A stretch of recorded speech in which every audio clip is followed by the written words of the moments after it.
Okay, everybody, welcome. This is my first ever live stream. And welcome to Philtastic Comics and Art. Let me get this going here. I promised flubs and whatnot, and sure enough, we got that. I didn't realize that with YouTube, you have to sign up for live feeds 24 hours in advance. So that's why we're here and not on YouTube. So I'm just going to give it a few minutes just to see if anybody joins us. I'm not counting on it, to be honest with you. I figured this is good, kind of like a practice, whatnot. And I'll be posting this to my YouTube channel at some point as well, just so everybody can see it and we just kind of get used to it. The comic room is coming back together. The comic room / office. I'm not 100% there yet, but it's coming there. Oh, I can see chats. Hey, Jen. Thank you. And I see a couple people coming in here. Again, this is Philtastic Comics and Art Live. This is going to be my first live stream. I'm going to talk about the comic book related news from last week today. A day late, but certainly not a buck short. So I'm just going to give it a couple more minutes just in case anybody wants to come in. Again, I'm not counting on it, to be perfectly honest with you. This is the first time we're doing it. I was going to do this on YouTube. I didn't know you have to register 24 hours in advance to do that, but oh well, I didn't do my homework.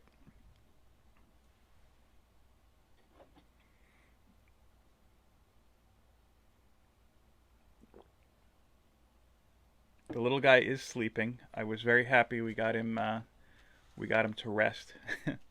It was a little dicey there for a minute. I didn't know that was going to make it by 10:30ish.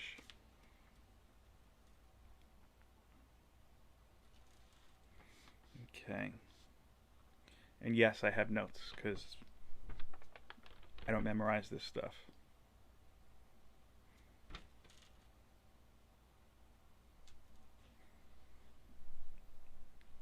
Okay. If you hear you want to say hello, go ahead and type. I can see the comments.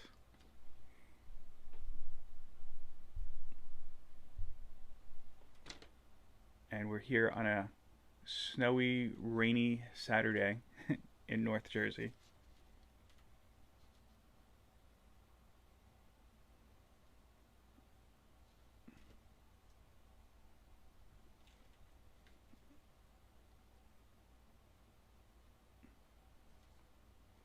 Okay. All right. I'm going to go ahead and start. If anybody jumps in, great. As I said, I don't really count on people joining for this one, being that this is the first one. I know it's going to be something that I've got to take time to build an audience on and, kind of figure out the kinks, obviously.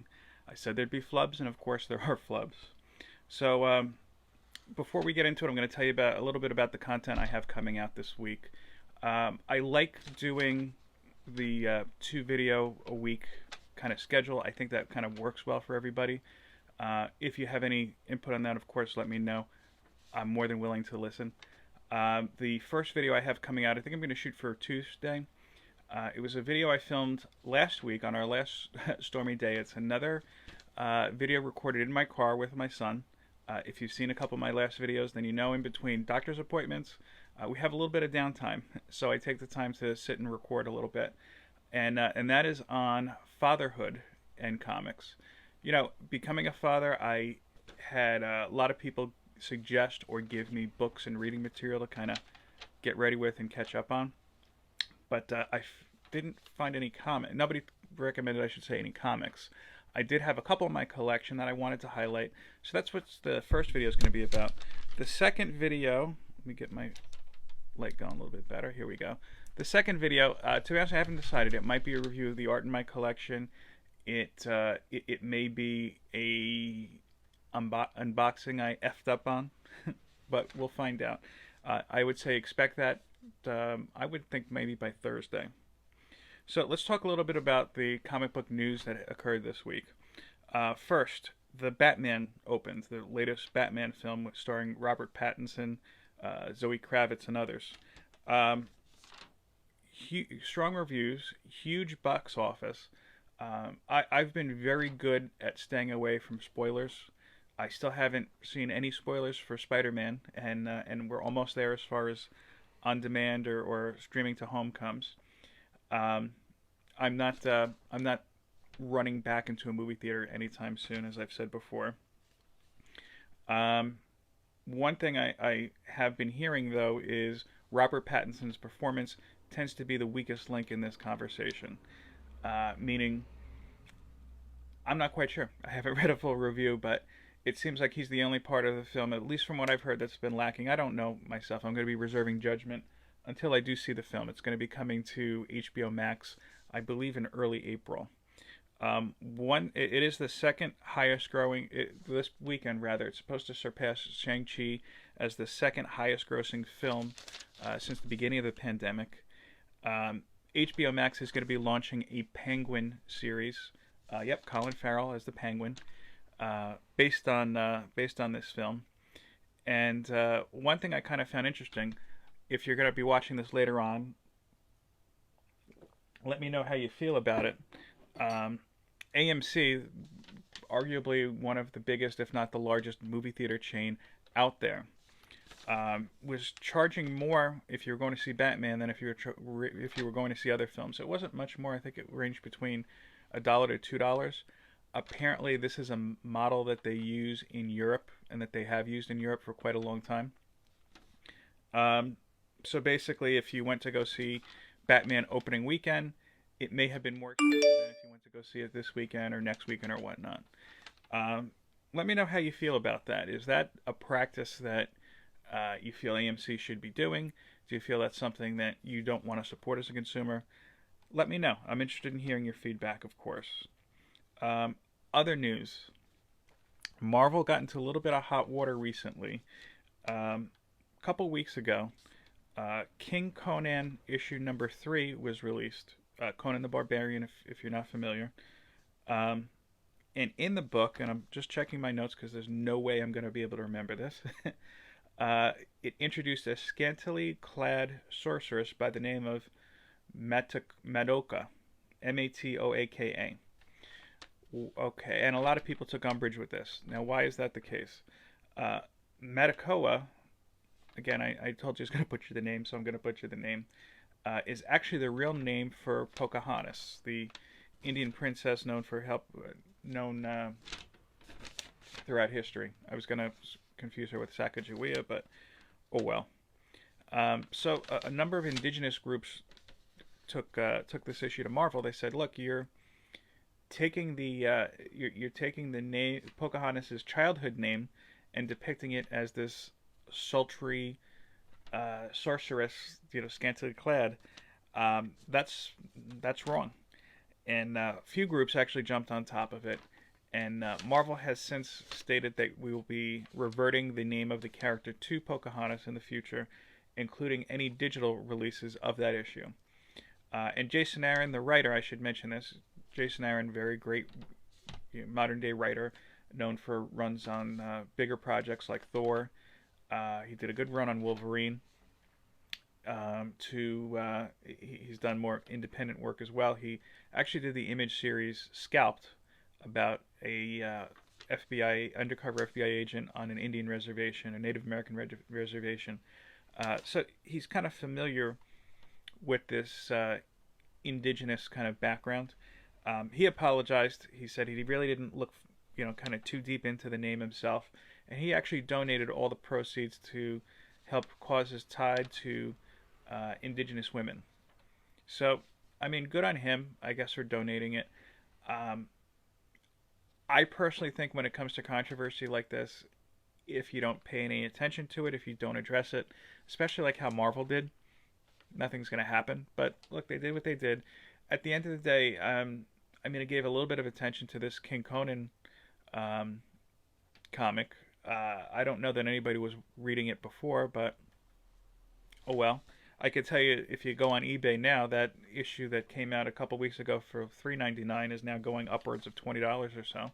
So if that's something that you were looking to get either for your collection or just because, again, this is going to be going down as a banned comic at some point, I would say maybe wait it out a little bit. I can't see this having legs as far as that goes. And the last news item I wanted to talk on, if you turn on your TV right now, no doubt you're going to hear about the Russian and Ukrainian war going on right now. I'm not going to add anything to the constant information you see in the news cycle, but I will say that I'm pleased that the comic book world is doing their part to help out the Ukrainian effort. For example, one of my favorite artists, David Mack, announced that he's releasing a series of limited prints through, I believe his web store is something like Kirby's Comic Art. If you search David Mack in Ukrainian or Russian, you'll be able to find the information, no doubt. Anyway, all the proceeds going from the sale of this print, which is beautiful. If you're not familiar with David Mack's work, I don't have anything down here to show you. I have some stuff upstairs I could show you, but it's simply breathtaking. It's a lot different from what you see out there commonly in comics. I think he's really known more for anything than more really for his run with Brian Michael Bendis on Daredevil. I could tell you his artwork was spectacular on that, and it really added to the story well. Anyway, you can go to his story again. Just search David Mack in Ukrainian or Russia and Ukrainia, and you'll be able to take a look at that print. Again, all proceeds go towards the Ukrainian effort as well. I also read that Andre Sorrentino, who you might know as the artist behind Gideon Falls, most recently Primordials, and probably most notably Old Man Logan. I just talked about him in my last video. Great art style. He has teamed up with the writer of Gideon Falls, his collaborator Jeff Lemire, and they will be releasing a Gideon Falls t-shirt with all proceeds going to UNICEF.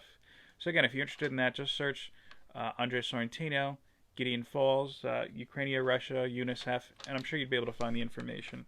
And look,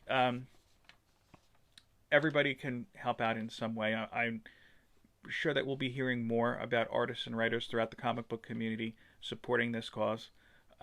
As I said, David Mack is one of my favorites. That's one I'm definitely checking out. Andre Sorrentino, I like his work, not enough to buy a t-shirt, but that's just my opinion. If you want to go for it, go right ahead. So, not seeing any comments. I do see a couple people watching. As I said, I really didn't expect that much out of this first live stream. Especially, I didn't realize that YouTube, you need 24 hours access to do that. But oh well. The last thing I did want to talk about, I've seen a lot of the George Perez JLA Avengers crossover books that the Hero Initiative put out. Now, as particularly so, selling for upwards of $200 to $1,000. I think it's great that George Perez's website has finally kind of spoken out against this. If you're unfamiliar, George Perez is a great comic book artist, renowned, who unfortunately is terminally ill. Hero Initiative, which is a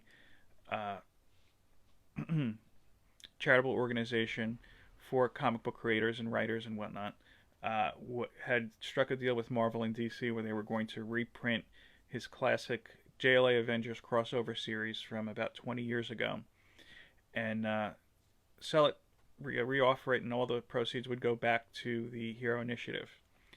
The problem with that is they only printed 7,000 copies.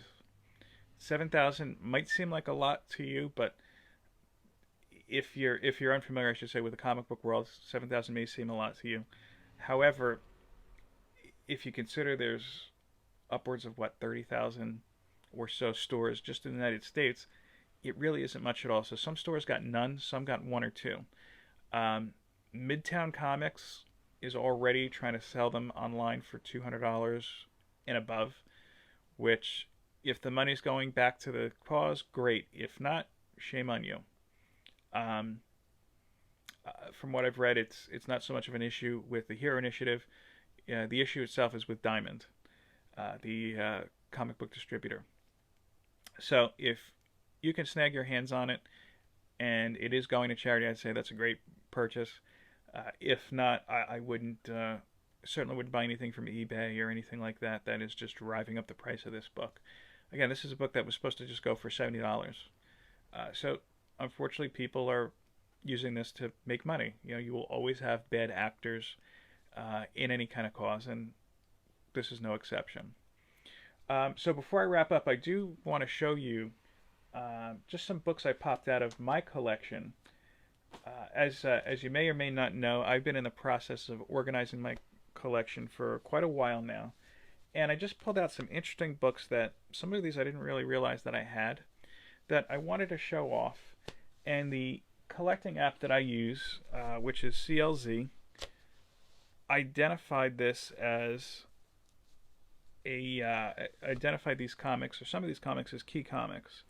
So I'm going to show them off to you. And some of them, to be honest with you, when I hear key, I'm kind of like, yeah, it's really not a key. But I don't know. You let me know. I'm just going to bring the first one up here because, to be honest with you, I don't remember why they said this was a key. Okay. Okay, the first one I'm going to show off I pulled out of my collection here is Eclipso, The Darkness Within, issue number 2. This was printed, it looks like, in October 1992. If you look on the back, you'll even see there's an ad for a handheld Tiger video game for Batman Returns, the second Michael Keaton Batman film. CLZ has identified this book as a minor key. It says that Largant Mon-El becomes Valor. Mon-El I know from Superman. I don't know Valor. But interesting looking cover. It looks like it was written by Keith Giffen. One of the artists on here is Bart Sears. I remember him from the 90s. I don't think I've actually seen anything he's done since that Turok issue number 1 from Valiant. Overall, the book is in great condition.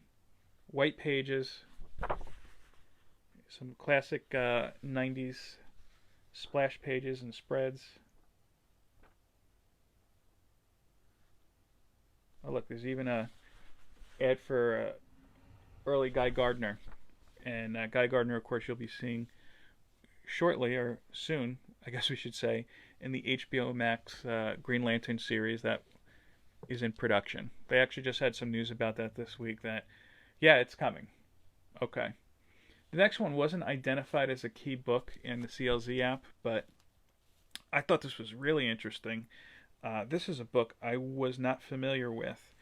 This is Monsters on the Prowl number 11. Cool cover. It's classic. This character kind of reminds me of I can't remember the name of him. He's like not Wendigo, but he appeared in Alpha Flight.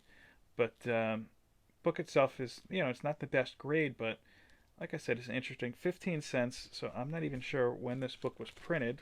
Let's find out. And yes, I'm wearing my gloves.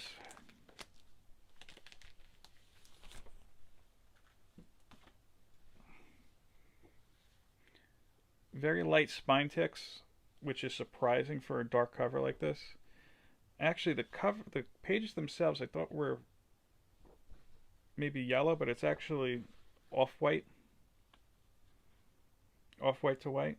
So this was printed in 1971. This is The Coming of the Titan. So pretty cool interior there. That noise you're hearing is my furnace clicking on.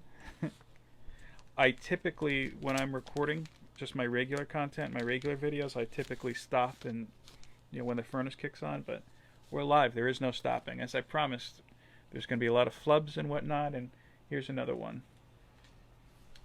Okay. So this next one is George Perez era Wonder Woman number 7. Also with Len Wein, I believe. And this is the first appearance of Barbara Minerva, who you may remember goes on to be the Cheetah, was the villain in that horrendous Wonder Woman 1984 film. And again, this is a great example of classic George Perez artwork. The amount of detail in that. This one, again, it's not the best copy. It's, I'd say, off-white to yellow pages. No major damage, though. And just kind of cool to see. Yeah, the cover is definitely a little dinged up, but it doesn't look like there's any color breaks. Could definitely benefit from a pressing and perhaps a cleaning. What's interesting here too, I just caught this. This is a direct edition, and if you look in the little box, who watches the Watchmen. So this came out right when that first monumental Watchmen series came out. The next is a book. Again, this one is not a key, but this is one that looked really interesting to me. Enough so I wanted to pull it out and ask if anybody had any information about this. This is Miss Tree's Thrilling Detective Adventures. Miss Tree, I guess, like mystery. And this was issue number 3, printed by Eclipso Comics. I know that they're not around any longer. But what's really kind of cool in this, it says, in this issue, famous detective pinup by Frank Miller, of Daredevil and Sin City fame, pinup of the Scythe. Oh, no, that was a backup story, the Scythe. Let me see if I could find this Frank Miller pinup here. And again, the cover, for a black cover, it's in actually really good shape. I don't see any color breaks or anything like that. Could definitely benefit from a pressing, no doubt. Let's see. The Scythe is a different character. I'm looking for this pinup. Yeah, here's Frank Miller's pinup. It's not his best in my opinion. But very cool. Again, if you have any information about Miss Tree's Thrilling Detective Adventures number 3, let me know. Again, I'm just showing it off because it kind of looks like an interesting cover to me. Okay. A couple more books I'm going to show off. This one is Warlock Number 12. And this book got a lot of attention this week because the origin of Pip the Troll, who we saw, spoiler alert, at the end of Eternals. And you might see more of, I suppose, in Guardians of the Galaxy 3. This is a good copy overall. Again, I would say off-white to yellow to off-white pages, but no color breaks, no spine tick. Oh, very slight right there. If you could see that. I don't know if this is something that necessarily get graded anyway, but kind of cool to have. Okay, the last thing from the collection I'm going to show off today is Star Slayer, The Log of the Jolly Roger, number 1. Star Slayer was getting some attention not too long ago. This wasn't the issue that was getting attention. I believe it was issue number 2. A Celtic Barbarian in the Far-Flung Future. Overall, it looks like it's in good shape. This is from PC, a company I'm not familiar with at all. But kind of along the lines of Conan the Barbarian meets, I guess, Flash Gordon with that space woman in the back. I don't know, kind of cool to look at.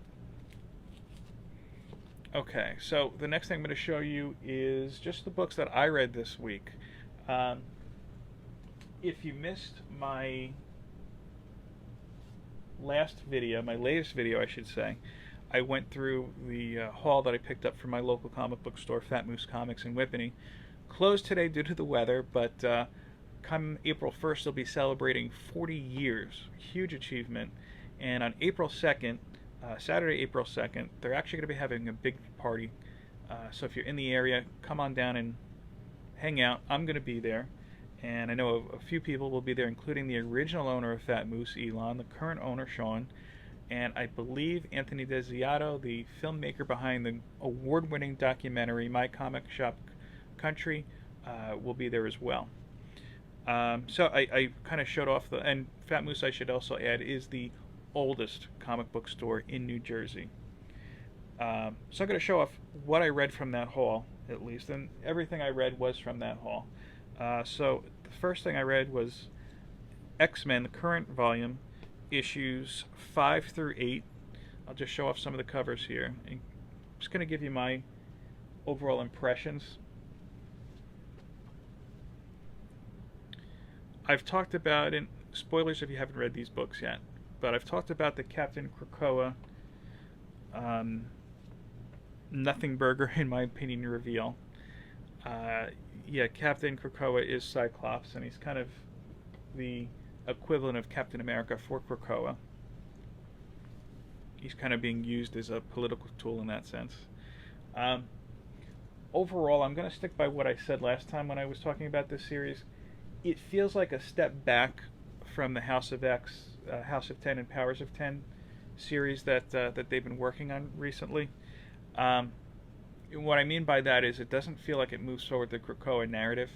This one makes a little bit of headways, but it feels more like a 90s or early 2000s X-Men story than anything else. That being said, I am enjoying these issues more than I enjoyed the initial issues of Dugan's run. I did really like the last issue that came out. I liked them facing off against MODOK. I don't think he's a character that I've ever really seen in the X-Men books.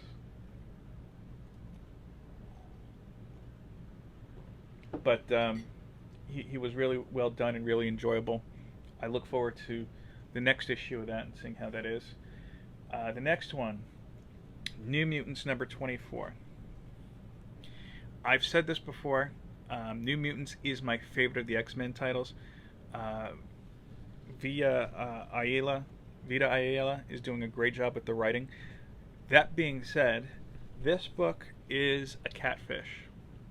What do I mean by that? If you're not familiar with the term catfishing, popularized in the 2000s, it's when you meet somebody online, they show you one picture, then you meet them in person, it tends to be another person. So I've been loving the series thus far, with covers first by one of my favorites, Mike Del Mundo, and then by Rod Reese, who's doing a phenomenal job on them. Now this one, which is kind of like a look back to Chutes and Ladders, does kind of resemble Rod Reese, but it's not Rod Reese. It's a guy by the name of Simmons, not Reggie. But it's a good cover, I'll say that. So you're still getting that New Mutants feel. There is also, I should mention, a great Danny Moonstar Peach Momoko variant. I also picked up, I'm not showing that here too. I'm not showing any of the variants unless it's the only copy that I have. But either way, the covers are great. That being said, when you get to the interior art, this is where I have an issue. This is not what I like. It's just, I've seen better. This kind of looks a little, not amateurish, but I don't like the style. It kind of reminds me a little bit of, there was a limited series for Bullseye a couple years ago written by Ed Brisson, and the writing on it was phenomenal, but the art was just miserable. I'm staying with the series, of course. I'm just saying that overall the art really kind of dragged down this issue. I will say this, though, too. This is one of those issues I call a breather, where you have maybe 3 or 4 issues of a series that have a lot of action. You don't want the next one to go into another big action, because then it just kind of feels like you're on a constant push. This is kind of more of like a rest and relaxation. It's a time when the story kind of catches up with itself, and you see really how it's impacting the characters. And in that sense, it's well done. You see, again, spoilers, Warpath, who was the... And now you have my dehumidifier clicking on, great. Warpath, who was the first X-Men who had ever perished. He was only in, I think, 2 or 3 issues. Recently returned back to life. You see him catching up with his brother. That was the hugging picture I showed you. You see Scout and Daken catching up. What else? You also see one of the Stepford Cuckoos coming back to life. Again, overall the writing was great. Art in this issue, definitely not my favorite. Okay, sticking with books I read this week. Oh, here's that New Mutants cover, okay? So I will show off the variant. That's, again, a great Peach Momoko variant.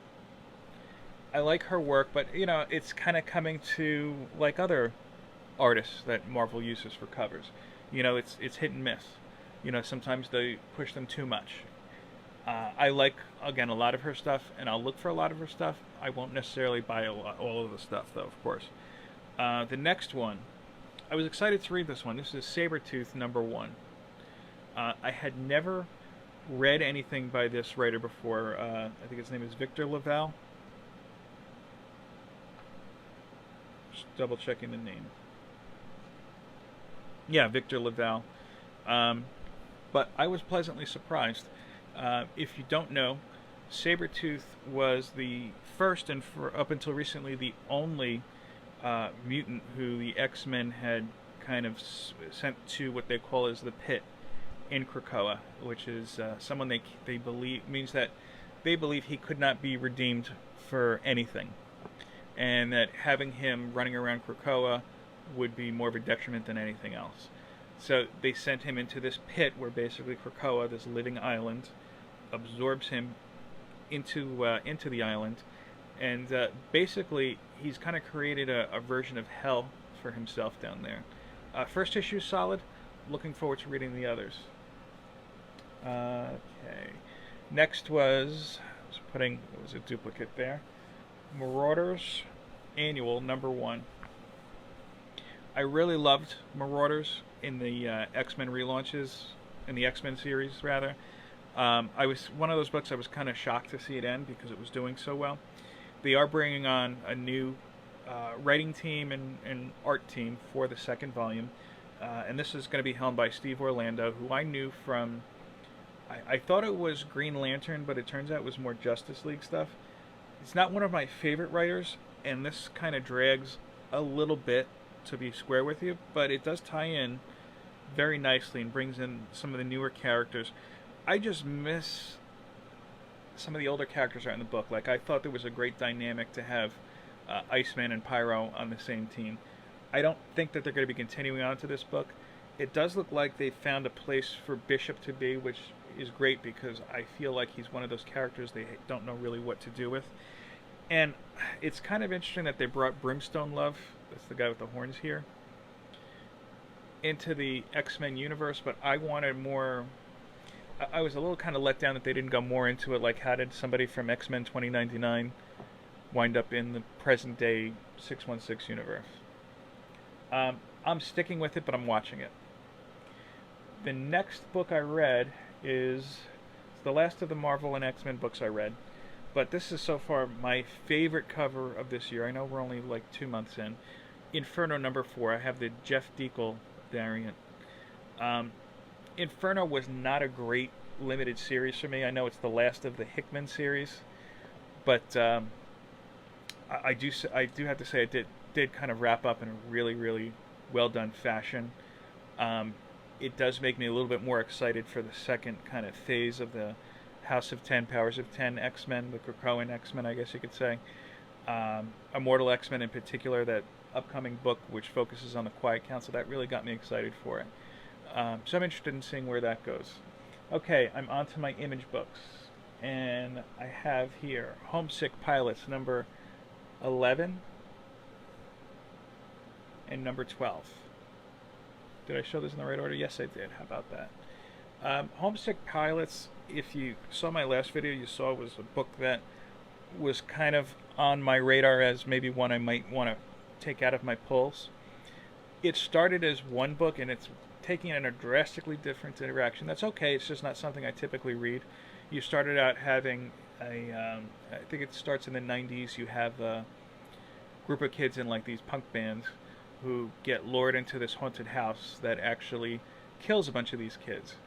And now it's kind of taken a different direction where the haunted house is actually like a giant kaiju, you know, kind of like a Godzilla or King Kong character, if you're not familiar. And fighting another kaiju that this girl from a rival band has been piloting along with the U.S. government. So it's definitely taking it a little bit of a twist and turn. Excuse me for a second here. I'm not a fan of kaiju stories in general. I think it's one that could be done great and one that could be just done poorly. This is good, not great. What's interesting is this latest issue asserts that the government has been using the power of these ghosts to pilot these kaijus. Okay, my dehumidifier is finally shut down. Thank you for that, and thank you for enduring that if you're still here. I'm interested in checking out at least maybe the next issue or two, but this is a series I'm kind of not totally done with, but getting there. Excuse me. And the last two... Oh, no, there's one more after this, but these last two titles, I I feel are kind of really apropos for the time. The first is Primordial number 5 and 6 from Jeff Lemire and Andre Sorrentino. This is not the Sorrentino cover, but it's a cool cover regardless. Um, Primordial is a series I've really enjoyed. It's a 6-issue series. My beef is it started off, that first issue was very, very good. It was possibly the best first issue I've ever read. And it just got okay from there. The premise is the animals that were sent into space by Russia and the United States, by Russia in the 60s. You had a chimp named Abe, or Abel, I think. And you had a dog, Lakia. Again, if I'm messing up the pronunciation, my apology.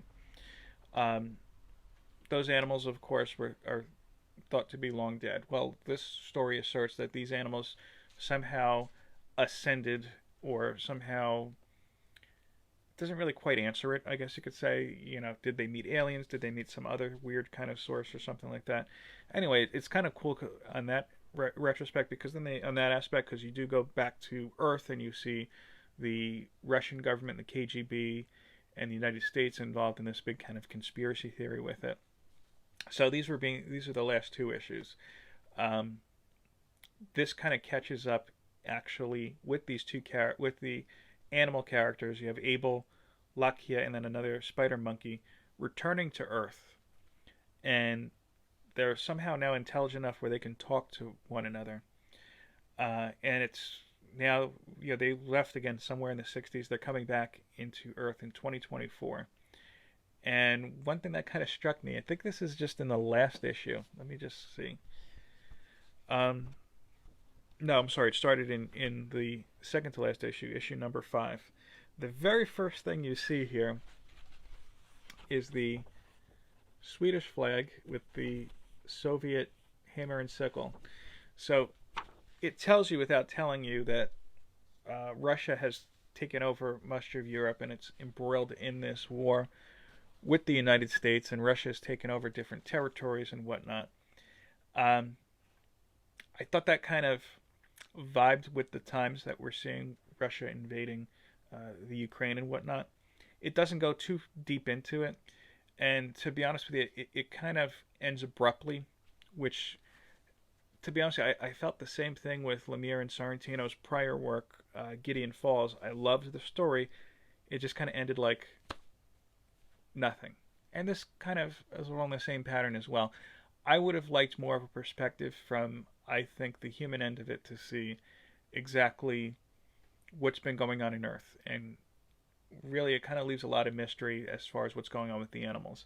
And really, like a lot of Sorrentino's work, artistically it's beautiful, but it makes for just such a quick read. You can finish it in literally a minute or two.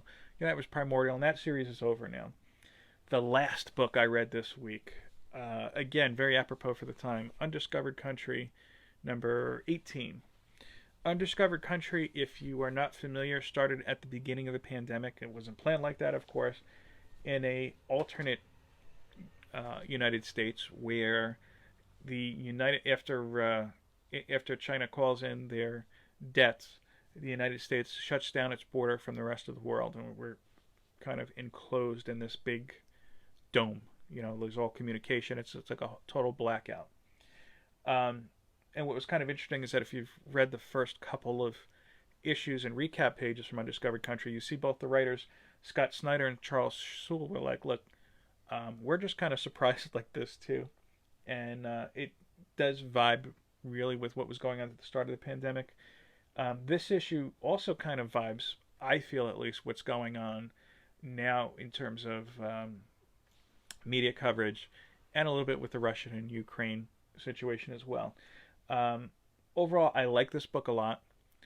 They in the recap page, they said that they are about halfway through with their original planned story. This is going to be on a 2-month hiatus. Undiscovered Country was the property was picked up. I don't know if it was by Netflix or by a film studio, but they are planning either some kind of film or series. So Charles Soule and Scott Snyder will be working on that, and then they'll be returning to the series in April. But I do recommend it if you're a comic book fan and you're looking for something different, that you do pick this up. It is not a superhero story. It is more of I would say a sci-fi adventure story, but a lot more grounded than your typical sci-fi story. Okay, so like I said, this was my first live feed. Of course, there were some flubs. Not starting on YouTube, kind of a big one. But if you came and checked this out, I appreciate you doing so. If you're watching a replay of this, I appreciate that as well. This is something I think I'm going to try to do at least once a week. I don't know if this day and time is the most conducive, but I'll work on that as well. Again, my schedule is pretty much determined by the baby. So he was sleeping, and I was like, all right, I got time to do this now. If you do follow my channel, even if you don't, if this is the first video you've seen, please remember I do have 2 contests going on right now. We could win either free comics, free artwork, or a donation to a charity in your choice. It ends at the end of March, so time is ticking on that. If you're not subscribed to my channel, I'd ask you to consider doing so. Look up Philtastic Comics and Art on YouTube.